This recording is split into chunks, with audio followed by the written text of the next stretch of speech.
என்னை வாழ வைத்து கொண்டிருக்கும் பத்திரிகையாளரும் தொலைக்காட்சிக்கும் நெஞ்சார மனதார வாழ்த்துக்களை சொல்கிறேன்.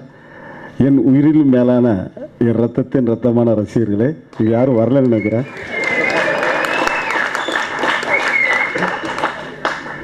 என்னுடைய பொக்கிஷன் சொல்கிறதா, ஏற்கனவே ஒருத்தர் பொக்கிஷன் சொல்லி அவர் காணா போயிட்டார். இன்னொரு பொக்கிஷன் சிவா இருக்கிறாரு. வார்த்தைக்கு வார்த்தை என்ன, நீங்கள் தானே பொக்கிஷன், நீங்கள் தானே படம் முடிகிறவரையும் பொக்கிஷன் ஒருத்தர் சொன்னார். அவர் இப்போ எங்கே போயிட்டாருன்னு எனக்கே தெரியல. ஆனால் என் தம்பி சிவா வந்து நான் ரொம்ப பாராட்டணும். ஏன்னா எந்த இடத்துல பார்த்தாலும் என்னை கட்டி பிடிப்பார், முத்தம் கொடுப்பார், ஒரு மாதிரியாக என்ன பார்ப்பார். ஏன் தம்பி அப்படின்னா, ஏன்னா சிம்பு அப்படி தான் பண்ணார், இப்போ இவர் பண்ணுறாரு. இல்லைண்ணே எனக்கு உங்களை ரொம்ப பிடிக்கும்னாரு. உண்மையிலே நாங்கள் போன பிறவியில் ஏதோ அண்ணன் தம்பியாக பிறந்திருப்போம்னு நினைக்கிறேன். அந்த அளவுக்கு என் மேலே அப்படி ஒரு பாசம் வச்சுருக்கிறாரு. கடைசி வரை இந்த பாசம் நினைக்கணும்னு நான் நினைக்கிறேன். அதுக்கப்புறம் பாலாஜி, அவர் உண்மையிலே ரொம்ப பாராட்டணும். அவரும் என்னுடைய ஃபேனு, சென்ட்ராய் என்னுடைய ஃபேனு.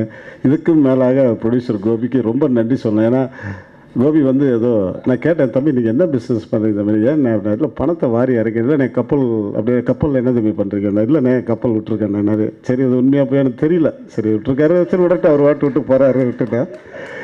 அப்புறம் டைரக்டர் திரையுறவனுக்கு ரொம்ப நன்றி சொல்லலாம். சும்மா ஈஸியாக இருப்பார் எந்த டேக்காக இருந்தாலும். ஆனால் நீங்கள் இப்படி பண்ணியிருக்கேனே, அப்படி வாயில் சீரிட்டு வைப்பார். என்ன தம்பி அப்படின்னு பண்ணுங்கண்ணே அப்படிம்பாரு. என்ன எப்படி தம்பி இருக்கா? சூப்பராக இருக்குண்ணே, நல்லா இருக்கிற மாதிரி. நான் போய் மானிட்டர் பார்க்க ரொம்ப நல்லா வந்திருக்கேன். அந்த மாதிரி ரொம்ப திறமையான ஒரு இயக்குனர். கண்டிப்பாக பழைய நிலைமையில் இனி வரக்கூடிய நிலைமையில் அவருக்கு ஒரு படம் கொடுக்கலான்னு நான் ரொம்ப சந்தோஷமாக சொல்கிறேன். ஏன்னா அந்தளவுக்கு அவர் எத்தனையோ டேரக்டர் பார்த்துருக்கேன். எல்லாம் ஒருத்தர் நம்ம தமிழ் திரையுலகத்தில் இருக்கிற டேரக்டர் எல்லாமே ரொம்ப திறமையானவங்க. இருந்தாலும் ஒருத்தருக்கு ரொம்ப பிரமாதம் பண்ணுறாங்க. ரெண்டாவது, என்னுடைய இனிய நண்பர் பாலு ஆனந்த் இறந்து ரொம்ப எனக்கு வருத்தத்துக்குரிய ஒரு செய்தி. ஏன்னா என்னுடைய படம் என்ன ரிலீஸ் ஆகாமல் இருக்குது ஆனந்தத்தில். அவர் ஆனந்தத்தில் பார்த்துட்டு போயிருந்தானே சந்தோஷமாக போயிருப்பான். அதுக்கு முன்னாலே போயிட்டார். அவருக்கு அவர் ஆத்மா சாந்தி அடைய எல்லாம் இறைவனை நான் ரொம்ப வேண்டுறேன். இதுக்கும் மேலே இந்த படத்தில் நான் வந்து ஒரு கருவாக நான் வரணும் அப்படின்னு துடிக்கக்கூடிய ஒரு என்னுடைய தம்பின்னு சொல்கிறதா இல்லை ஒரு ப்ரொடியூசரும் சரியாக தெரியல, இல்லை டிஸ்ட்ரிபியூட்டரும் சரியாக தெரியல. சிங்காரோவில் வந்து என்னுடைய ஆஃபீஸ்க்கு வந்தார். திடீர்னு வந்தார். ஆனால் இன்றைக்கி ப்ரெஸ் மீட்டிங் இருந்தேன். உடனே நீங்கள் ப்ரெஸ்ஸில் மீட்டிங் பண்ணி என்ன தம்பி திடீர்னு கூப்பிட்றீங்க? என்ன ப்ரெஸ்ஸு? இது நியூஸ் எது வந்துருச்சா? நியூஸ் அதெல்லாம் ஒன்றும் இல்லைண்ணே, படத்தை பற்றி பேசுகிறேண்ணே. நான் எந்த படம் தம்பி? இல்லை இந்த ஃபஸ்ட்டு வந்து டைலாக் வந்து சிம்மக்கல் சேகர்னு சொல்லி தான் வந்தது. நான் சொன்னேன், தம்பி சிம்மக்கல் சீனுன்னு வைங்க தம்பின்னு. அப்படி என்ன வச்சிடணுண்ணே, அப்போ நீங்கள் அக்ரிமெண்ட் போடுங்கண்ணே, இந்த படம் சொல்லி அக்ரிமெண்ட்லாம் போட்டார், பணத்தை கொடுத்தாரு. சரி நம்ம பேரில் ஒரு படம் எடுக்கிறாருன்னு நினச்சேன். டக்குன்னு சிம்மக்கல் சேர்ந்து அதுக்கப்புறம் பார்த்தா திடீர்னு அட்ரா மச்சான் விஷயம்னாரு. படம் ரொம்ப பிரமாதம். அவர் தான் எனக்கு இந்த படத்தில் நடிக்க வச்சார். ரொம்ப பிரமாதமாக வந்திருக்கு படம். படத்தை பற்றி நான் பார்க்கணுன்னா இந்த சாங்கே வந்து நான் ஒரு 10 தடவை பார்த்துருவேன். திரும்ப போட்டு காட்டுக்குது நான் பார்க்கணும்னு சொன்னேன். அந்தளவுக்கு ரொம்ப பிரமாதமாக எடுத்துருக்கிறாங்க. படம் ரொம்ப நல்லா வந்திருக்கு. அதாவது நான் சொல்கிறதோட பாருங்கள், அதுக்குள்ளே ஓலை வந்துருச்சு, சீக்கிரம் முடியும்னு சொல்லி நான் முடிச்சிடுறேன். படிச்சு பார்த்துருங்க. படத்தில் வர பஞ்ச் ஏதாவது சொல்லுங்க.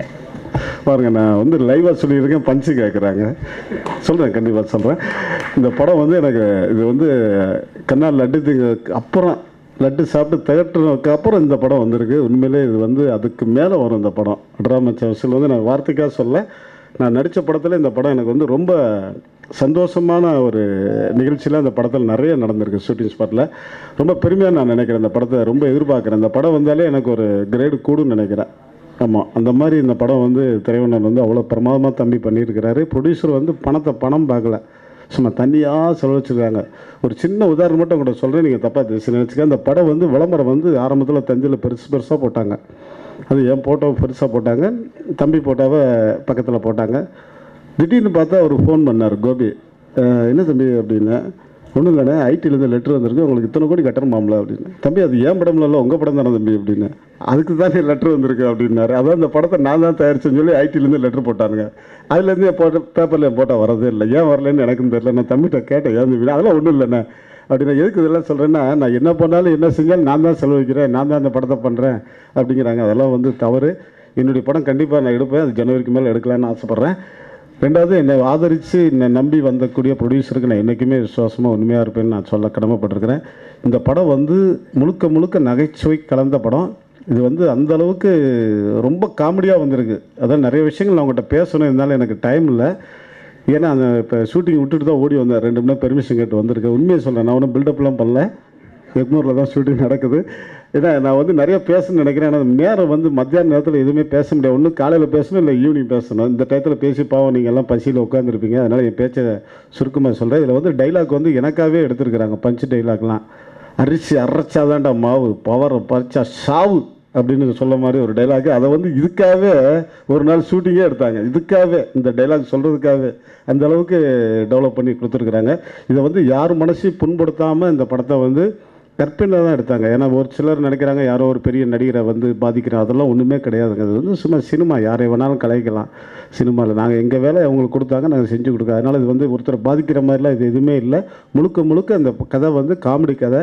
இதை கண்டிப்பாக நீங்கள்லாம் பார்த்து ப்ரெஸ்ஸில் இந்த படத்தை லட்டு படம் மாதிரி ரொம்ப பிரமாதமாக எழுதி இந்த படத்தை மிகப்பெரிய வெற்றி படமாக கொடுக்கணும். ஏன்னா நீங்கள் எழுதுகிற அந்த எழுத்து தான், அதாவது சொல்லுவாங்க எம்மன் தான் ஒரு கடவுள் தான் கையில் இருக்குது சாவுன்னு. அந்த மாதிரி இது வாழ்வு வந்து உங்கள் கையில் தான் இருக்குது. பத்திரிக்கையாளர் தொலைக்காட்சியில் கையில் தான் இருக்குது. ஏன்னா எத்தனை கோடி செலவழித்து எத்தனை பேர் நடித்தாலுமே இதை வந்து வெளியே கொண்டு வர்றது பத்திரிக்கையாளர் தொலைக்காட்சி தான். அதனால் நீங்கள் நல்லா எழுதுவீங்க. ஆனால் என்னை பற்றி எதுவும் எழுதாதீங்க. படத்தை பற்றி நல்லா எழுதி நல்லா டெவலப் பண்ணணுங்கிறது தான் என்னுடைய ஆசை. ஏன்னா நாங்கள்லாம் வந்து இப்போ வந்து முழுக்க முழுக்க சினிமா நம்பி இருக்கிறோம். அதனால் இந்த ஒரு படம் வெற்றி பெற்றால் தான் அடுத்து எங்களுக்கு வாய்ப்பு கிடைக்கும். அதனால் அந்த வாய்ப்புக்கு உங்களுடைய ஆதரவு, உங்களுடைய உறுதுணையும் எங்களுக்கு வேணும். நானும் தொடர்ச்சியாக படம் பண்ணுறேன். ஆனால் இந்த படத்தில் வந்து என்னை ஹீரோன்னு சொல்லி தான் என்னை வந்து சிங்காரோவில் கூப்பிட்டு வந்தார். கூப்பிட்டு வந்து விட்டுவிட்டு, என்ன தம்பி என்ன ஹீரோ நீங்கள் சிவா போட்டிங்க, நானே அவரும் நீங்களும் ஹீரோ தானே, விடுங்கண்ணே பார்த்துக்கலாம், அடுத்த படம் நீங்கள் தானே. இதே மாதிரி எல்லா ப்ரொடியூஸும் இதுதான் சொல்கிறாங்க. ஏன் அப்படி சொல்கிறாங்கன்னு எனக்கு தெரில. உண்மையை சொல்லுங்கண்ணே, நீங்கள் காமெடியாக வரீங்கண்ணே, காமெடி பீஸ்னே ஒரு 10 நாள் பண்ணுங்க, 10 நாள் பண்ணால் பண்ண போகிறேன். எடுத்து தோணே பில்டப் ஆனால் உங்களுக்கு ஹீரோயின் பயங்கரமான ஆள்னே, நீங்கள் தானே ஹீரோ அப்படின்னு அவங்க சொல்லும்போது நம்ம ஒரு இமேஜின் பண்ணிடுறோம்ல. சரி நனவுல நடக்கலைனாலும் கனவுல நடக்கட்டும். அதுவும் இல்லை. ரெண்டாவது வந்து நம்ம இவர் பாலாஜி சொன்ன மாதிரி அண்ணன் வந்து எல்லாம் நடிப்பு சொல்லுது. நடிப்பு தான் நான் சொல்லுவேன். ஆனால் கட்டிப்பிடிக்க பூரா இவனுங்க தான்.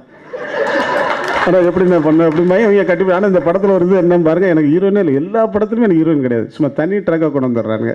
நான் அது எல்லா படத்தையும் கேட்டேன். எடுத்தோன்னே என்னை புக் பண்ணால் கேட்பேன், தம்பி என்ன தம்பி என்ன ஸ்டோரிங்க. ஆனால் இந்த படம் ரொம்ப பிரமாதமாக இருந்தேன், ஒரு 15 நாள் நீங்கள் பண்ணும்னே, நீங்கள் தானே படத்துக்கு எல்லாமே. அப்படியே தம்பி சரி தம்பி தம்பி எனக்கு ஹீரோயின் யார். ஆனால் அதுதானே இல்லை. அப்புறம் எதுக்கு என்னை கூப்பிட்ற.